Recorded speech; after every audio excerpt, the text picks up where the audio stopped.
నమస్కారం, city news తెలుగుకి స్వాగతం. ముందుగా ముఖ్యాంశాలు. ఘనంగా స్వర్ణాంధ్ర విజన్ 2047 డాక్యుమెంట్ ఆవిష్కరణ. తెలుగు జాతి ప్రపంచంలోనే నెంబర్ 1 గా నిలవాలనే సంకల్పంతో ముందుకు వెళ్తున్నామని సీఎం చంద్రబాబు ప్రకటన.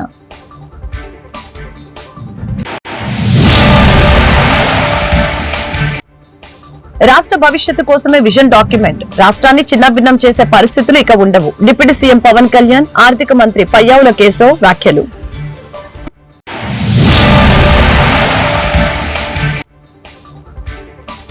తెలుగు రాష్ట్రాలను షేక్ చేస్తున్న పుష్ప.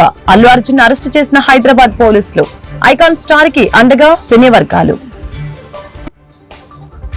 స్వర్ణాంధ్ర విజన్ 2047 రాష్ట్ర దిశను మారుస్తుందని సీఎం చంద్రబాబు తెలిపారు. విజయవాడలో స్వర్ణాంధ్ర ఎర్త్ 2047 విజన్ డాక్యుమెంట్ ఆవిష్కరణ సందర్భంగా ఏర్పాటు చేసిన కార్యక్రమంలో ఆయన మాట్లాడారు. డాక్యుమెంట్ ఆవిష్కరణ సరికొత్త చరిత్రకు నాంది అని తెలిపారు. పరిపాలన ప్రారంభించిన 6 నెలల్లోనే విజన్ డాక్యుమెంట్ రూపొందించామని చెప్పారు. తెలుగు జాతి ప్రపంచంలోనే నెంబర్ 1 గా నిలవాలనే సంకల్పంతో ముందుకు వెళ్తున్నాం. దేశంలోని ఏపీ అగ్రగామిగా నిలవాలనే సంకల్పంతో ఉన్నాం. నేడు $3,000 కంటే తక్కువగా తలసరి ఆదాయం ఉంది. 2047 నాటికి $42,000 తలసరి ఆదాయం పెరగాలన్నదే లక్ష్యం. విజన్ డాక్యుమెంట్ కోసం 17 లక్షల మంది తమ ఆలోచనలు పంచుకున్నారు. నీటి భద్రతకి ప్రాధాన్యత ఇవ్వాలని, కరువు రహిత ఏపీకి శ్రీకారం చుడుతున్నాం. వ్యవసాయానికి సాంకేతికతను అనుసంధానించే అంశాన్ని విజన్ లో చేర్చామని చంద్రబాబు తెలిపారు. రిలీజ్ చేసినటువంటి Swarnandhra at 2047 the official document. ladies and gentlemen, గట్టిగా మన చప్పట్లతోటి మన అభినందనలు తెలియచేద్దాం. గౌరవనీయులైన ముఖ్యమంత్రి గారు స్వర్ణాంధ్ర at 2047 విజన్ డాక్యుమెంట్ లో స్వహస్తాలతో తన సంతకాన్ని చేస్తున్నటువంటి క్షణాన్ని మనం వీక్షిస్తున్నాం. ఆంధ్రప్రదేశ్ కేవలం ఒక రాష్ట్రం మాత్రమే కాదు, ప్రగతికి, సాంప్రదాయాలకు మరియు దృఢ సంకల్పానికి ప్రతీక అంటూ మన కోసం, మన ప్రగతి కోసం చేస్తున్నటువంటి ఈ విజన్ మనందరం నిజంగా అదృష్టవంతులుగా భావించాలి. గట్టిగా చప్పట్లతోటి అభినందనలు మరియు శుభాశీసులు అందిద్దాం. ఈ మహత్తరమైన ఘట్టం ఆంధ్రప్రదేశ్ రాష్ట్ర చరిత్రలో సువర్ణాక్షరాలతో లిఖించదగ్గ రోజు. మంత్రివర్యులు శ్రీ నారా లోకేష్ గారు, డిప్యూటీ సీఎం గారు, అలాగే ఇతర మంత్రులు కూడా తమ సంతకాన్ని చేస్తున్నటువంటి క్షణాన్ని చూస్తున్నాం.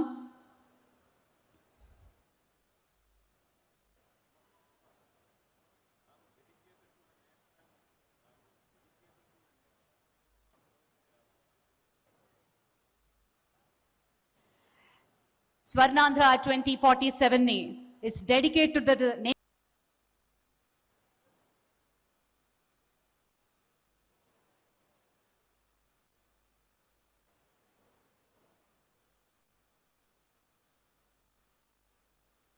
విజన్ డాక్యుమెంట్ లో పొందుపరిచినటువంటి 10 సూత్రాలు, వివిధ అంశాల గురించి గౌరవనీయులు ప్రిన్సిపల్ సెక్రటరీ శ్రీ పీయూష్ కుమార్ గారు ముఖ్యమంత్రి గారికి ఎక్స్ప్లెయిన్ చేస్తున్నారు.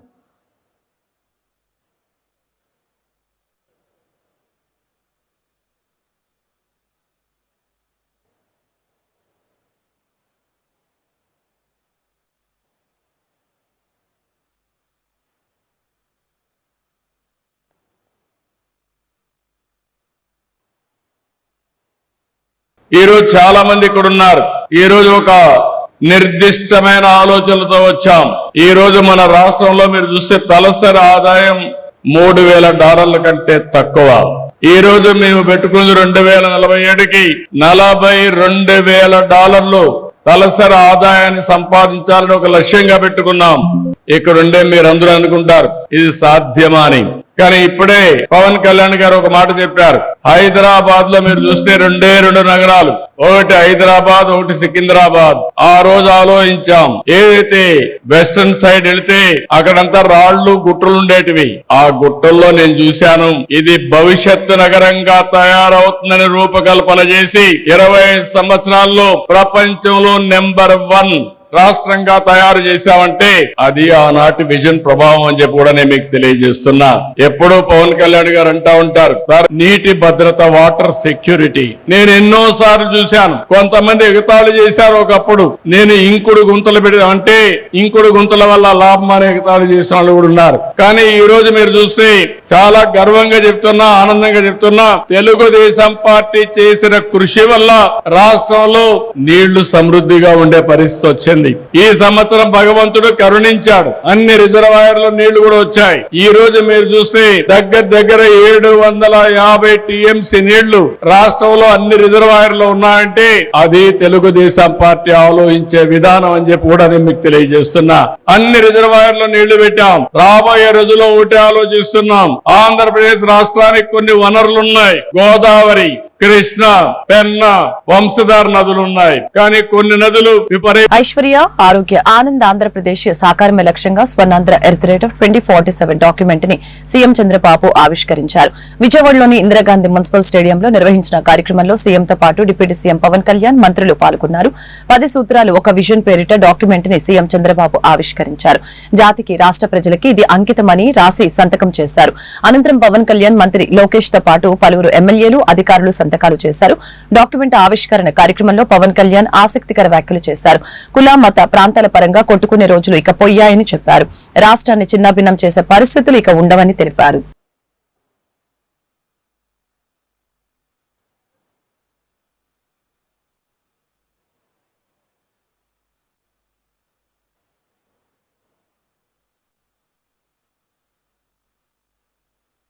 విజన్ డాక్యుమెంట్ లో పొందుపరిచినటువంటి 10 సూత్రాలు, వివిధ అంశాల గురించి గౌరవనీయులు ప్రిన్సిపల్ సెక్రటరీ శ్రీ పీయూష్ కుమార్ గారు ముఖ్యమంత్రి గారికి ఎక్స్ప్లెయిన్ చేస్తున్నారు.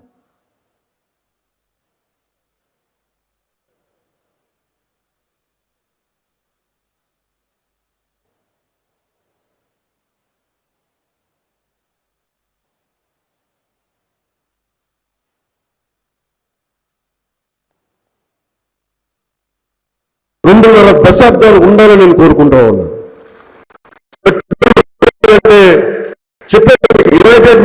Divided we fall. మనం కులపరంగాను, పార్టీల పరంగాను, ప్రాంతాల పరంగాను కొట్టుకునే రోజులు ఇంక అయిపోయినాయి. ఆ రోజులు అయిపోయినాయి. 21వ శతాబ్దంలో ప్రవేశించి కూడా ఇంకా నా కులం, నా మతం, నా వర్గం అంటే పనిచేయు. సమస్యలు ఉన్నాయి, కరెక్ట్ చేసుకుందాం. అంత మాత్రాన్ని కొట్టేసుకొని రాజ్యాన్ని, రాష్ట్రాన్ని చిన్నాభిన్నం చేసే పరిస్థితులు అయితే లేవు. వేదిక పైన ఉన్న వాళ్ళు కానీ, నేను కానీ, ఎవ్వరూ కూడా, గౌరవ ముఖ్యమంత్రి గారి మేమందరం ఒకటే మాట మీద ఉన్నాం. ఆయన వెన్నంటే ఉన్నాం. మేమందరం కలిసి ప్రధానమంత్రి నరేంద్ర మోదీ గారి కన్నా వికసిత్ భారత్, భారతదేశం వైపు తలెత్తి చూడాలి అంటే అన్ని రాజ్యాలు గజగజలాడాలి. అది బలంగా ఉండాలి అంటే ఐశ్వర్యం ఉండాలి, సంపద ఉండాలి, శక్తి ఉండాలి, సమర్థత ఉండాలి. అమెరికా లాంటి దేశాలు భయపడతాయి. అలాంటి స్థితికి భారతదేశం వెళ్ళాలంటే దాంట్లో అంతర్భాగమైన ఆంధ్రప్రదేశ్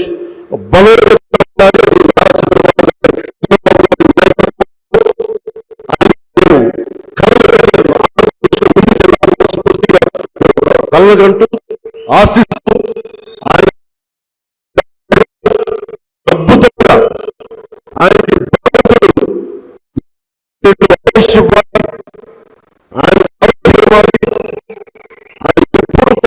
ఆంధ్రప్రదేశ్ ప్రజలకి, దేశ ప్రజల ఆకాంక్ష నెరవేర్చేలా, అభివృద్ధి పదం వైపు నడిపించేలా ఉండాలని కోరుకుంటూ మరోమారు నాకు అవకాశాన్ని ఇచ్చిన ప్రజలందరికీ, నన్ను ఇక్కడ నిలబెట్టి నాతో పాటు నాకు ఎప్పుడు గౌరవించకుండా నాకు నా గౌరవం నాకు నమ్మిన ప్రజలకు గౌరవం అవసరం లేదు సార్. లేదు నేను మీ గౌరవం ఇవ్వాల్సిన అవసరం, ఎందుకంటే మీరు ప్రజలు ఎన్నంటూ ఉన్నారు. ఆయన చిన్నది కూడా ఆలోచిస్తారు.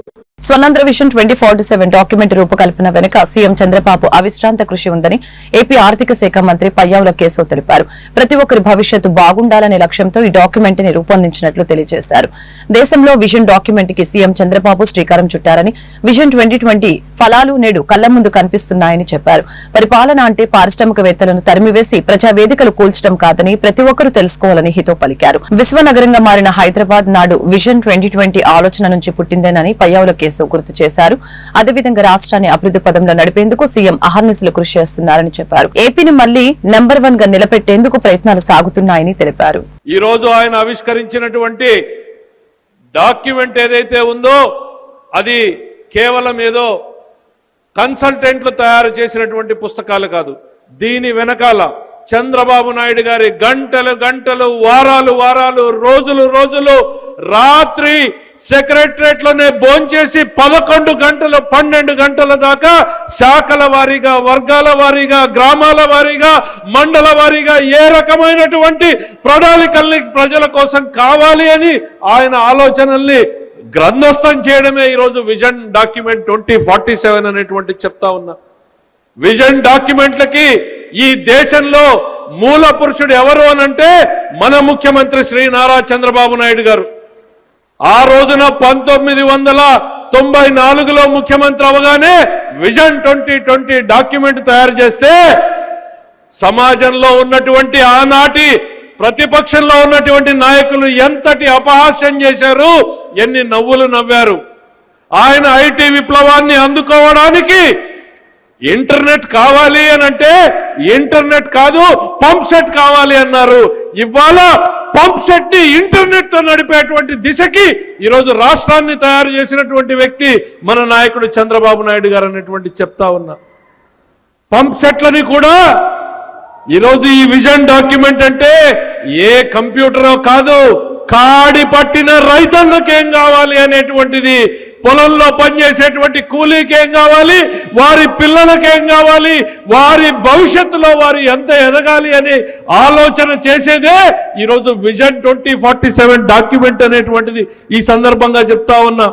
2020 డాక్యుమెంట్ లో విప్లవం, ఐటీ విప్లవాన్ని అందిపుచ్చుకోవాలి అని అంటే నవ్వారు. ఇవాళ దాని ఫలితాలు చూస్తా ఉన్నాం. మన పిల్లలు, మన తెలుగు పిల్లలు 10 ఇంజనీరింగ్ కాలేజీలని 200. సినీ హీరో అల్లు అర్జున్ ని హైదరాబాద్ చిక్కడపల్లి పోలీసులు అరెస్టు చేశారు. ఉదయం బన్నీ ఇంటికి వెళ్లి అదుపులోకి తీసుకున్నారు. ఇప్పటికే సంధ్యా థియేటర్ యజమానితో పాటు అక్కడ సెక్యూరిటీ వారిని కూడా పోలీసులు అరెస్టు చేశారు. ప్రస్తుతం చిక్కడపల్లి పోలీస్ స్టేషన్ లో విచారణ సాగుతోంది. వైద్య పరీక్షల కోసం ఉస్మానియా ఆసుపత్రికి తీసుకువెళ్లారు. ఆ తర్వాత కోర్టులో హాజరుపరిచారు. అల్లు అర్జున్ పై BNS 118, BNS 105, red with 3/5 BNS సెక్షన్ల కింద కేసు నమోదు చేశారు. 105 సెక్షన్ నాన్ బెయిలబుల్ కేసు వలన 5 నుంచి 10 ఏళ్లు శిక్ష పడే అవకాశం ఉంది. BNS 118(1) కింద 7 ఏళ్ల నుంచి 10 ఏళ్ల వరకు శిక్ష పడే అవకాశం ఉంది. ఈ సందర్భంగా అల్లు అర్జున్ తరపు న్యాయవాది హైకోర్టును ఆశ్రయించారు. బుధవారమే పిటిషన్ వేశామని, ఇంకా విచారణ జరగలేదని పేర్కొన్నారు. అత్యవసరంగా పిటిషన్ విచారించాలని న్యాయవాది కోరారు.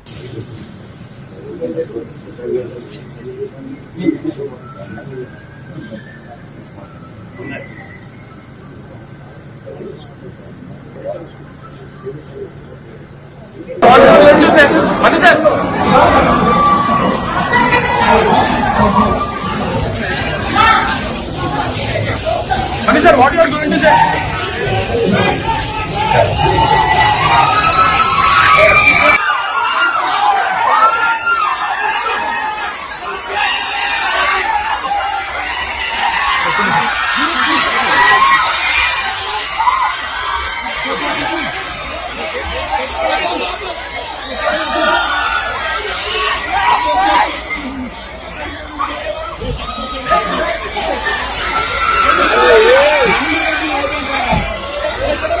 బాబు జరుగు.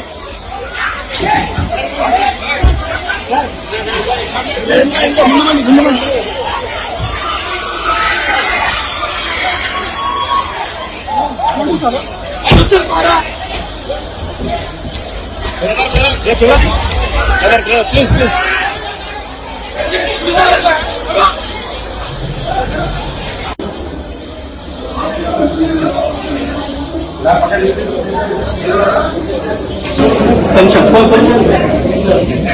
బన్నీ సార్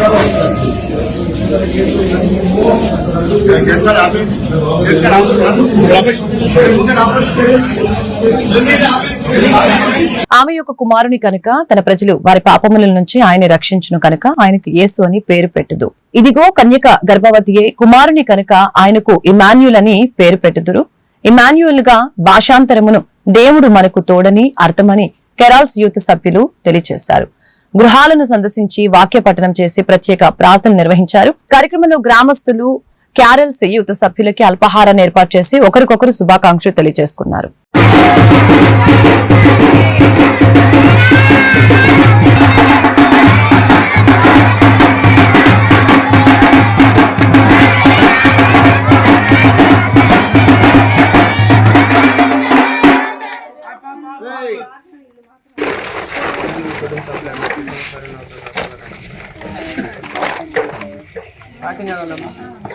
గృహస్థుడు బయటకు వచ్చినట్టయితే వాక్యం జరుగుతుంది. మత్తయి సువార్త 1:22. ఇదిగో కన్యక గర్భవతి కుమారుని కనెను, ఆయన కుమారుని పేరు పెట్టబడింది. దేవుడి పట్టుల రక్తం దీవించి ఆశీర్వదించింది.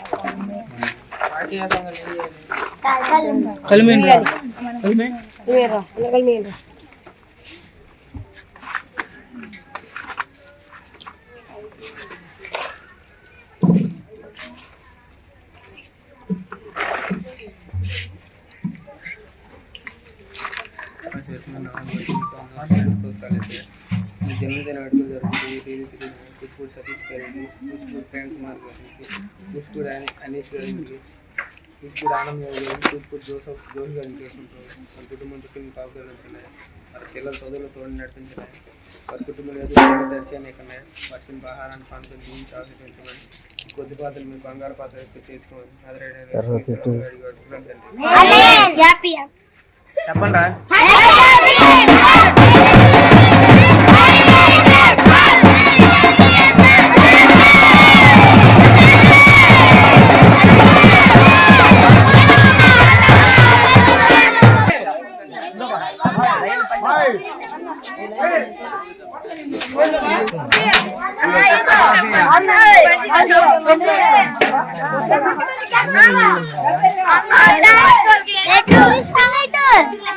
అరే ఏం చెప్పాలి లైన్ లో నుంచామంటే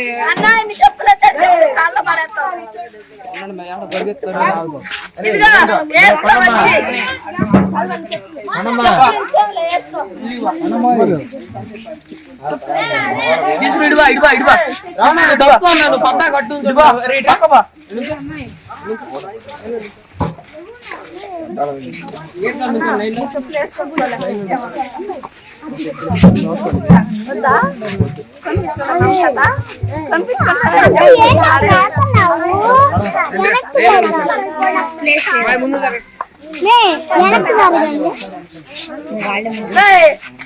సరిగా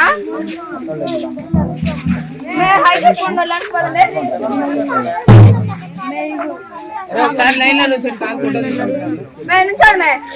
చూడు కొద్దిగా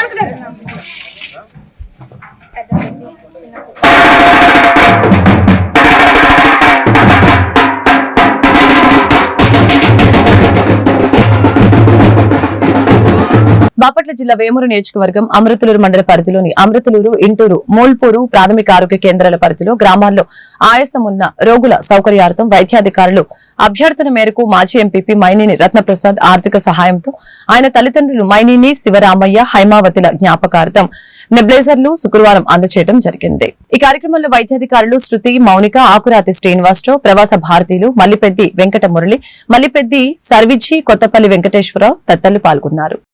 ఈరోజు మన హాస్పిటల్లో బాగా శీతాకాలం కాబట్టి మనం 4 PCల్లో మోపర్లో మరి నెబలైజర్ ఉందన్నారు. మన డాక్టర్ గారు అడిగినంత మూల్పూరు, ఇంటూరు, అమృతూరు PCల్లో నెబలైజర్ ఇవ్వటం, దీనివల్ల ఈ పేద ప్రజలైన వారికి మరి దీంట్లో ఆయింట్మెంట్ వేస్తే వాళ్ళకి ఉపశమనం జరుగుతుంది. దానికోసం వాళ్ళు అడగటం, ఆ 3 కూడా మా తల్లిగారైన హైమావతి, శివరామయ్య జ్ఞాపకార్థం ఇవ్వడం జరుగుతుంది. మేము ఈ కార్యక్రమాలు మరి చేయటం అంటే ఇది 16వ సంవత్సరం చివర. ఈ 16వ సంవత్సరం చివరిలో మరి 16 సంవత్సరాలను చేస్తున్నాం. 16 సంవత్సరాల్లో తడొక సంవత్సరానికి ఒక కొత్త వినూత్నమైన కార్యక్రమం చేస్తుంటాం. మరి దానిలో భాగంగానే ఈ సంవత్సరం మరి ఈ కార్యక్రమం ఈ సంవత్సరం ఆల్రెడీ పిల్లలందరూ కూడా హై స్కూల్లో కలజోడు చేయించేసాం. ఇది వచ్చే సంవత్సరానికి మరి దాంట్లో పెట్టుకున్నాం. ఇంకెవరైనా మరి మన సబ్సిడీ ఆవిరి పడటానికి కూడా ప్రతి సెంటర్కి కూడా 21 మందికి మరి ఇచ్చాం మనం సబ్ సెంటర్స్కి, విలేజెస్కి కూడా. ఆ సందర్భంలో డాక్టర్ గారు ఇది అడగటం, మరి ఇది కూడా మరి పేదల కోసమే, మరి వ్యవసాయ కార్మికులు వీళ్ళు మంచులో వస్తారు కాబట్టి వాళ్ళకి ఉపయోగం కోసం ఇచ్చాం. మరి దీన్ని అందరూ కూడా సద్వినియోగం చేసుకోవాలని, మరి దాతలు ఇచ్చేయని కూడా మీరు పేదలు ఎప్పుడైనా మరి మీ స్టాఫే ప్రధానంగా దీన్ని సద్వినియోగం చేయాల్సిన అవసరం ఉంది. నేను గతంలో చెప్పినట్టుగా మీరందరూ వీటన్నిటి సహకరించే పెద్దలందరూ కూడా మరి దీన్ని స్వీకరించే మరి మీ స్టాఫ్ కూడా దీన్ని చక్కగా వాడి మేమేదో ఆర్థికంగా మరి ఎక్కువగా ఉండి కాదు, మనం అందరికి సహాయం చేయాలనే ఉద్దేశంలో ఈ కార్యక్రమాలు చేస్తున్నాం. ఇది గమనించి మన హెల్త్ డిపార్ట్మెంట్ వాళ్ళు బాగా చేయాలని కోరుకుంటున్నాం. అందరికీ నమస్కారం. ఈరోజు రెగ్యులర్గా జరిగేదే ప్రతి నెల మన మేనేజర్ రత్నప్రసాద్ గారు ఏదో ఒక విషయంలో మన హాస్పిటల్కి కానీ మన స్టాఫ్కి కానీ ఏదో ఒక ప్రోగ్రామ్ ద్వారా మనకి ప్రోత్సాహకాలు కానీ అలా అందించడం అవసరమైనవన్నీ మనం అడిగిందే తరువుగా మనకి ఇవ్వడం జరుగుతుంది. సో ఈసారి నెబులైజర్ ఇది శీతాకాలం కాబట్టి ఎక్కువ బ్రాంకిల్ ఆస్తమా పేషెంట్స్ ఉంటారు, ఎక్కువ వాళ్ళకి ఆయాసంతో వస్తూ ఉంటారు. సో వాళ్ళకి నెబులైజేషన్ మన గవర్నమెంట్ ప్రొవైడ్ చేయలేదు కాబట్టి నెబులైజర్ కావాలని అడిగాను. సో అడిగిన వెంటనే రత్నప్రసాద్ గారు వాళ్ళ తల్లిదండ్రులైన శివరామయ్య, హైమావతి గారు జ్ఞాపకార్థం సో మనకి మోల్పూర్కి, ఇంటూరుకి ఇవ్వడం జరిగింది. అలాగే ఇదివరకు కూడా మనం ఒక ఆటోక్లేవ్ కావాలంటే అడిగిన 4 డేస్లోనే ఈ ఆటోక్లేవ్ అరేంజ్ చేశారు. ఈ ఆటోక్లేవ్ వల్ల మీ అందరికీ తెలుసు మన మండలంలోనే ఇవాళ కూడా గుంటూరు నుంచి ఓపిపెట్టిన ఆపరేషన్ చేయించుకోవడానికి. సో ఈ ఆపరేషన్లు మోపర్ నుంచి అలా మన మండలం మొత్తం వస్తున్నారు. అలాగే కావూరు అటు కూడా వస్తున్నారండి ఆపరేషన్కి. సో మీరు ఇచ్చిన సహకారం ఆటోక్లేవ్ ఎంతగానో ఉపయోగపడుతుంది. అలాగే ఈ నెబులైజర్ కూడా సో పేషెంట్స్కి ఎవరైతే ఆస్తమా వస్తున్నారు, ఆల్రెడీ ఓపీ పేషెంట్కి వస్తున్నారు, డిస్నియాతో ఆయాసంతో వస్తున్నారు, సో వాళ్ళకి కూడా ఉపయోగిస్తాం. ప్రసాద్ గారికి, వెంకటేశ్వర గారికి, ధన్యవాదాలు తెలియజేస్తుంది.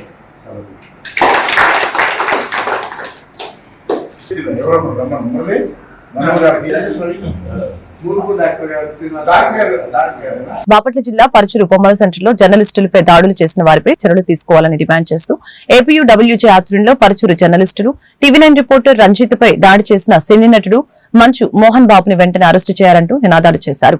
మంచు మోహన్ బాబు డౌన్ డౌన్ అంటూ నల్లరిబ్బెలతో నిరసన వ్యక్తం చేశారు. కార్యక్రమంలో Paruchuru print and electronic media మిత్రులు పాల్గొన్నారు. మోహన్ బాబును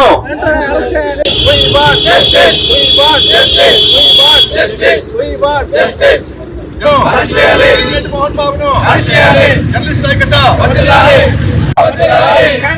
బాబును మోహన్ బాబును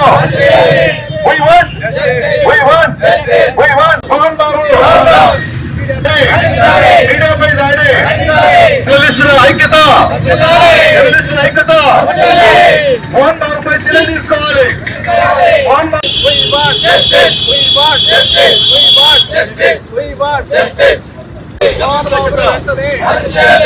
బాబుని వెంటనే సిగ్గు మీడియాపై దాడి సిగ్గు మీడియాపై దాడి మీడియా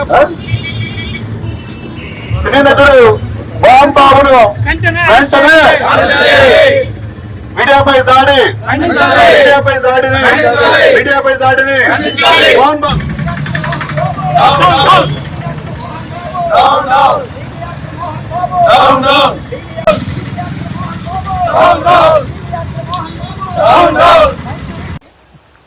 ఎవరు లేరు అనుకో.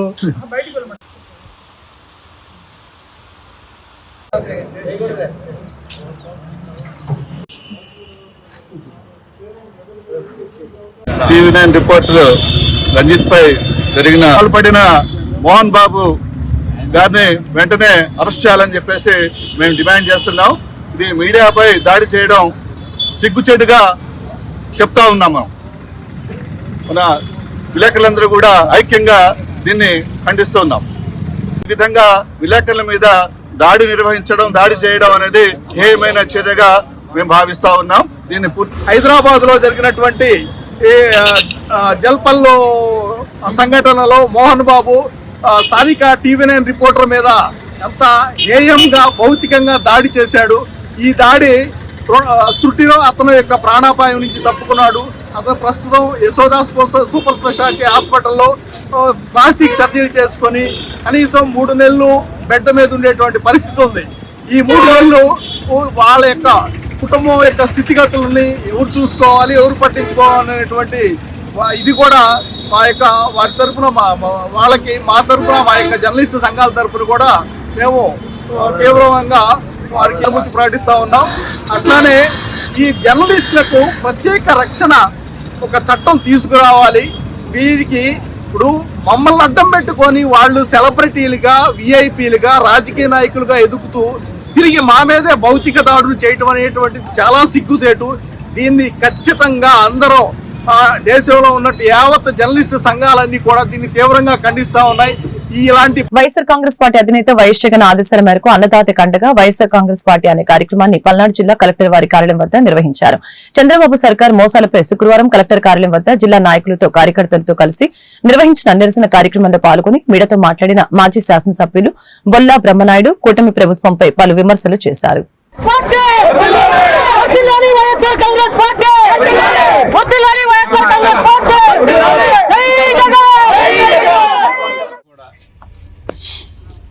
ఆశించిన విధంగా ప్రభుత్వం ఎక్కడ కూడా మరి ప్రజల్ని నీరుగార్చిందే కానీ ప్రజలు ఆశించిన విధంగా ఎక్కడ చేస్తున్నటువంటి పరిస్థితి లేదు. ఇవాళ ప్రజలు, రైతులు, రైతు కూలీలు, చిన్న సన్న బడుగు బలహీన వర్గాల వారు అందరూ కూడా ఏదైనా ప్రభుత్వం దగ్గరకు వెళ్దామా, ప్రభుత్వాన్ని ఏదైనా ఇదేంటయ్యా, ఈ మిర్చి రేట్ ఏంటయ్యా, ఈ పత్తి రేట్ ఏంటయ్యా అని చిన్న రైతు అడగటానికి పోతే జైలు జ్ఞాపకం వస్తుంది. ప్రభుత్వం అంటే జైలు గుర్తొస్తుంది. ప్రభుత్వాన్ని ఏది అడిగినా జైల్లో పెడతామంటున్నారు. ప్రభుత్వం అంటే రక్షణ కల్పించేది ప్రభుత్వం కానీ, వాళ్ళ రైతులు సమస్యల పరిష్కారం చేసేది ప్రభుత్వం అని పోదామంటే ఆ ప్రభుత్వం జైలు దాకా తీసుకెళ్తామని చెప్తున్నారు. జైలే ఇలా ప్రభుత్వం అంటే ప్రభుత్వాన్ని ఏం అడగాలన్నా ప్రజలకి జైలు గుర్తొస్తుంది, విశాఖపట్నం గుర్తొస్తుంది, హిందూపురం గుర్తొస్తుంది. విశాఖపట్నంలో ఒక కేసు అంటున్నారు, హిందూపురంలో ఒక కేసు అంటున్నారు. అవును, ప్రజలు మాట్లాడేదానికి ప్రభుత్వాన్ని ఏం అడగకూడదా? మంత్రుల్ని ఏమి మాట్లాడకూడదా? ఏ విధమైనటువంటి ఎమ్మెల్యేని కూడా ఏంటయ్యా ఇక్కడ న్యాయం చేయండి అని ఒక రైతు అడగకూడదా అనేది ఆలోచించాల్సిన అవసరం. మరి చంద్రబాబు నాయుడు గారు వాళ్ళే చెప్తారు కరెంటు బిల్లులు పెంచామని, ఇండస్ట్రీ అందరికీ కరెంటు బిల్లులు పెంచారు, ఒకవైపు పెంచలేదంటారు. ఏంటి మభ్య పెట్టడం, ఏంటి మాయ చేయటం, మాయతోటి మీరు మభ్య పెట్టడం, అవన్నీ ప్రజలు గుర్తించలేరు అనుకుంటే అది మీ పొరపాటు అని సందర్భంగా తెలియపరుస్తున్నాం. మీరు ఒక్కటే గుర్తుంచుకోండి, ప్రతి ఒక్కరిని ఇవాళ ఎలాంటి ఏ విధంగా మీరు పాలన కొనసాగిస్తున్నారో ఒక్కసారి క్షేత్రస్థాయిలోకి వచ్చి పరిశోధన చేస్తే ముఖ్యమంత్రి గారికి కానీ మంత్రులకు కానీ అర్థమైంది. ప్రజల్ని ఎలాంటి చిత్రహింసలకు గురి చేస్తున్నారో ఈ ప్రభుత్వాన్ని మేము సూటిగా అడుగుతూ ఉన్నాం. ఒక్కసారి మీరు బయటకు వచ్చి ప్రజల్లోకి వచ్చి మీరు ఒక్కసారి ఆడవాళ్ళ అడగండి. తెలుగుదేశం పార్టీ వాళ్ళు కూడా ఉన్నారు. వార్తలు ముగించే ముందు ముఖ్యాంశాలు మరొకసారి. ఘనంగా స్వర్ణాంధ్ర విజన్ 2047 డాక్యుమెంట్ ఆవిష్కరణ. తెలుగు జాతి ప్రపంచంలోనే నెంబర్ 1 గా నిలవాలనే సంకల్పంతో ముందుకు వెళ్తున్నామని సీఎం చంద్రబాబు ప్రకటన.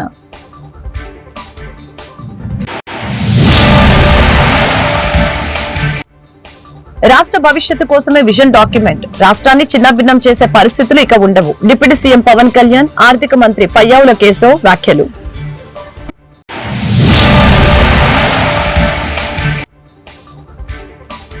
తెలుగు రాష్ట్రాలను షేక్ చేస్తున్న పుష్ప, అల్లు అర్జున్ అరెస్టు చేసిన హైదరాబాద్ పోలీసులు. ఐకాన్ స్టార్ కి అండగా సినీ వర్గాలు. ఈ వార్తలు ఇంతటితో సమాప్తం. మరొక బులెటిన్ మళ్ళీ కలుద్దాం. నమస్కారం.